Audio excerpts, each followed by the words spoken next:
Before the world saw billion-dollar franchises and high-tech superhero suits, before Spider-Man became a global icon carried by blockbuster actors, there was a man who introduced the character to television with nothing more than movement, expression, and a costume stitched for educational TV.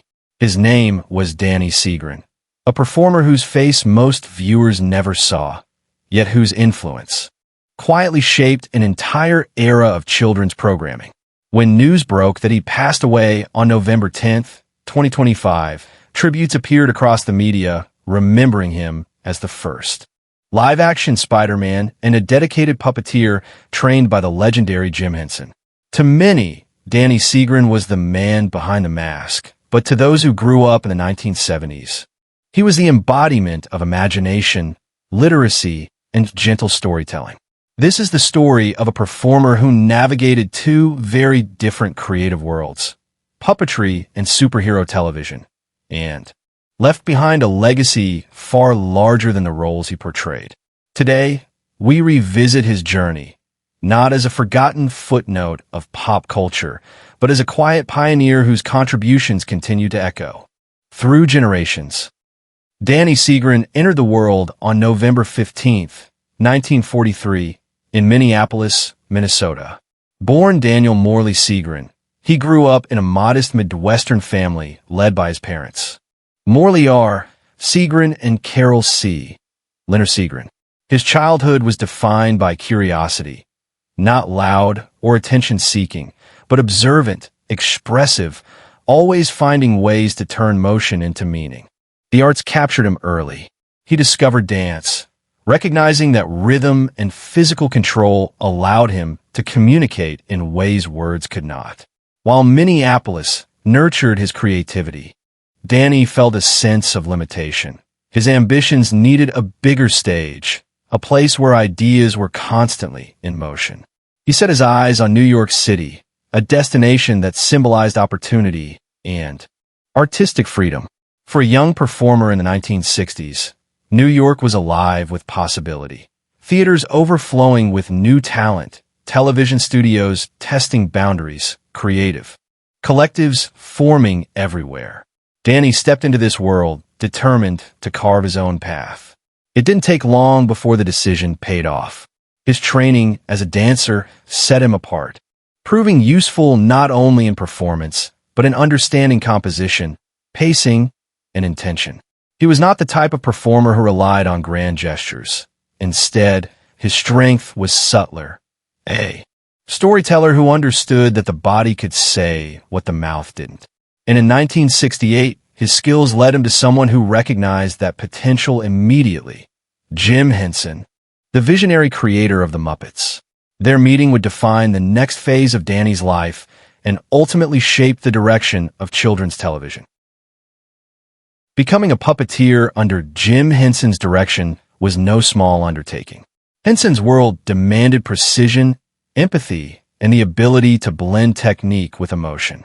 Puppeteers needed to create living characters through felt, fabric, and subtle movement, a task that required absolute discipline.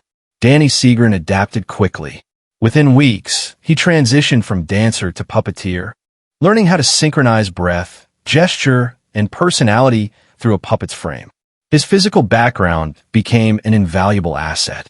Puppetry under Henson was choreography in disguise, and Danny's training allowed him to execute motions with clarity and intention. He soon joined Sesame Street, the groundbreaking PBS series that blended entertainment with education. Over the years, Danny performed numerous puppets, demonstrating versatility and a deep understanding of the show's mission. His most notable contribution was stepping into the role of Big Bird on several occasions. When Carol Spinney was unavailable, Big Bird is not an easy costume. It requires stamina, internal balance, and the ability to move gracefully inside a massive character suit. Danny executed this with professionalism and warmth. Beyond Sesame Street, he performed and built puppets for multiple children's programs. Miss Peach of the Kelly School, where his work earned him the Daytime Emmy Award in 1980 for a special Thanksgiving episode. Captain Kangaroo, a CBS institution, Who's Afraid of Opera, a PBS production introducing young viewers to classical music through creative storytelling alongside opera legend Joan Sutherland. Danny became known within the industry as a reliable artist, someone who worked with precision and without ego. His approach was calm, thoughtful, and collaborative. He had no desire to dominate the spotlight. Instead, he focused on the craft, the process, and the joy of creating something meaningful for children. Little did he know that this very humility and his talent for physical storytelling would soon lead him toward a role that would forever place him in television history. By the mid-70s, the Electric Company was preparing a new educational segment aimed at improving literacy among young viewers. Their idea was simple but innovative: bring Spider-Man to life. Not as a speaking superhero, but as a live-action character whose thoughts appeared in comic-style bubbles on screen. The producers needed someone who could deliver personality through movement. Alone, a performer comfortable with silence, physical timing, and expressive gesture. Someone who could make Spider-Man feel friendly rather than intimidating. Danny was recommended immediately. According to an interview he later gave, the audition was unforgettable. Wearing the Spider-Man costume, Danny climbed onto a filing cabinet, leaped over the producer's shoulder, and landed squarely on the office desk. It was a bold move, playful, agile, unexpected, and it captured exactly what the producers wanted. The reaction was immediate. You got the job. There was no hesitation, no second-guessing. Danny Seagren became the first live-action Spider-Man in television history. This casting was groundbreaking. Before Nicholas Hammond, before Tobey Maguire, before the Marvel Cinematic Universe, it was Danny Seagren who brought Spider-Man into real physical space. Not through action-heavy stunt work, but through educational storytelling designed for young readers. His version of Spider-Man was approachable, charming, and silent. The thought bubbles on the screen encouraged children to follow along, strengthening their vocabulary and reading skills while enjoying a familiar hero in a new way. It was literacy through performance, and Danny was at the center of it. This was the beginning of his most iconic role. From 1974 to 1977, Danny Seagren starred in the recurring segment Spidey Super Stories, appearing in roughly 30 to 36 episodes across the final seasons of The Electric Company. The show became a beloved staple for millions of young viewers. Spider-Man in this version did not speak. Instead, every line he said appeared in comic book-style thought bubbles. This design choice aligned perfectly with the show's educational goals, engaging children by letting them read Spider-Man's thoughts and reactions. Danny's performance relied entirely on movement. He ran, jumped, mimed, pointed, reacted, exaggerated, and communicated kindness, humor, and frustration, all without uttering a single word.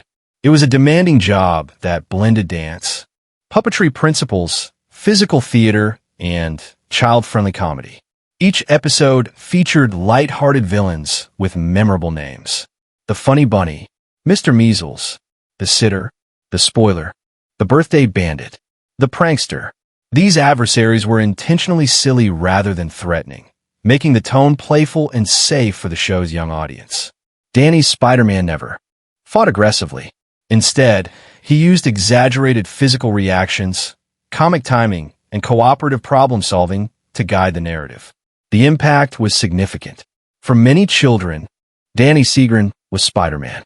His portrayal shaped the character's early identity on screen, and his child-friendly approach demonstrated how superheroes could be used not for spectacle, but for education. The success of the segment led to Marvel releasing the Spidey Super Stories comic series, inspired directly by the show. The comics offered simple language and colorful panels that mirrored the energy Danny brought to the character. Even decades later, fans recall the warmth of his performance, the bright costume, the playful gestures, the excitement of seeing a hero come to life with a charm that relied on imagination instead of special effects. Danny created a Spider-Man who was accessible, encouraging, and full of positivity. This version may not be the Spider-Man known to modern moviegoers, but it remains foundational, the earliest bridge between comics and live-action storytelling. After the Electric Company ended in 1977, Danny Seagren returned to the world that first shaped him, puppetry and educational entertainment. He continued working on television projects, contributing his talents to shows that emphasized learning, creativity, and the arts. He never pursued celebrity or public attention. Instead, he valued collaboration, craftsmanship, and meaningful storytelling. Colleagues often described him as calm, thoughtful, and humble, a performer who cared more about the characters than the applause. Throughout his career, Danny balanced multiple identities: dancer, puppeteer, producer, performer, and creative builder. He embraced each role with sincerity. Eventually, he chose to retire in Little River, South Carolina, a peaceful community far removed from New York's demanding production schedules.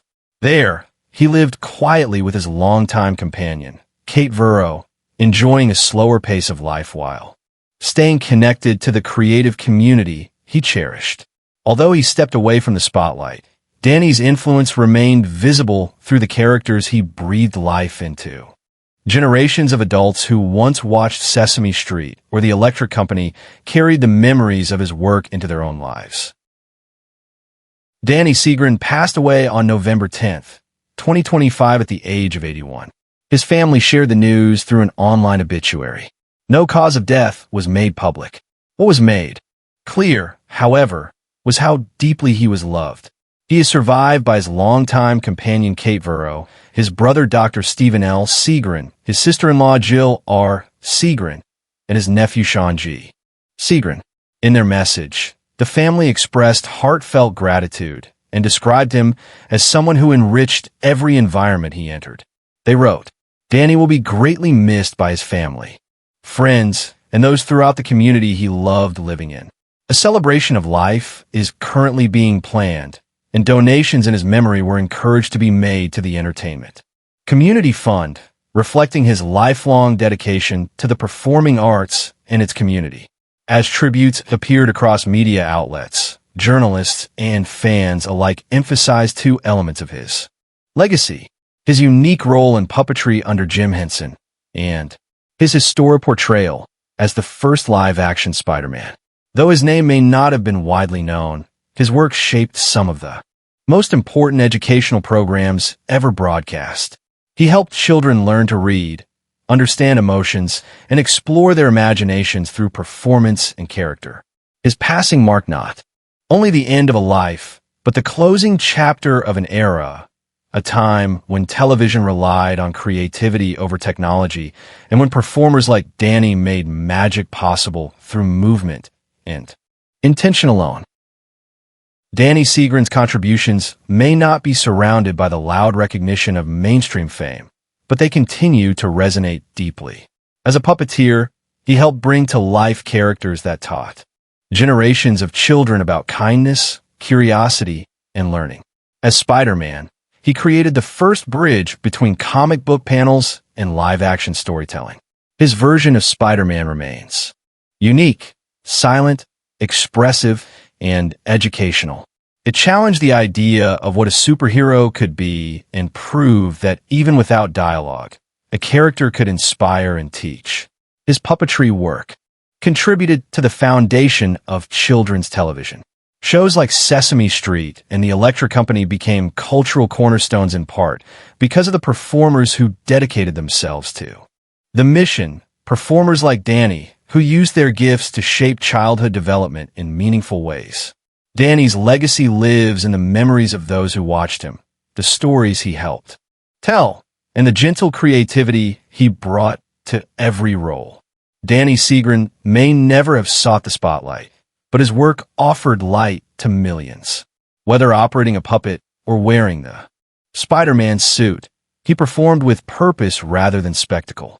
His characters helped children read, dream, and grow, and that is a legacy few performers achieve. Though he is no longer here, the worlds he helped build continue to thrive. Sesame Street remains a global institution, Spider-Man has become one of the most beloved superheroes on Earth. And somewhere between those two giants lies the quiet contribution of a man whose artistry left a lasting imprint. Danny Seagren's story is a reminder that meaningful impact often comes from those who create quietly, consistently, and wholeheartedly.